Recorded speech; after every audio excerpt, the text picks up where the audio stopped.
Hi guys, nakapalit day mig barilison para sa among panihapon. So kay wa man mi kamunggay among silingan na aman, so nangawat mi sa ilang kamunggay. And then mao na siya, manghagpat na tatarungon na tog hagpat basin mabukog taan ng kamunggay karon maghiwa na day ta og lamas na atay luya. Ayan na, tarunga kana. Mao na siya, and then naapod tay sibuyas. Chap-chapa na og tarong. Kana, tarunga na kay sawayo na pud ka. Pagkahuman ana, magpabukal na dayon taog tubig. Sakto ra ang tubig kay di man kay daghan nga to ang isda. Butang na dayon ang lamas. Pagkahuman ana, pabukalan, ibutang na dayon ang tanglad. Syempre lami ba na tanglad humot kaayo na pampalami ba jud na siya sa sabaw. Tinuwa day natong giluto guys ha. And then ibutang na dayon nato ang isda pagbukal.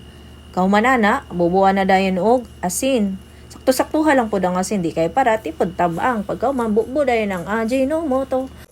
Karon ibutang na dayon ng kamunggay. Syempre lami bayad jud ng kamunggay no kay sustansya kay na siya. So di pud na nato siya kaayo laton kay lain baya kay ning lata no. Lami jud nang tama lang di lata, di pud kayo siya ingon nga hilaw pa. Para ang sustansya na gihapon. And then takpan pagbukal ana kana ukay gamay. Pagkahuman ana paits na na.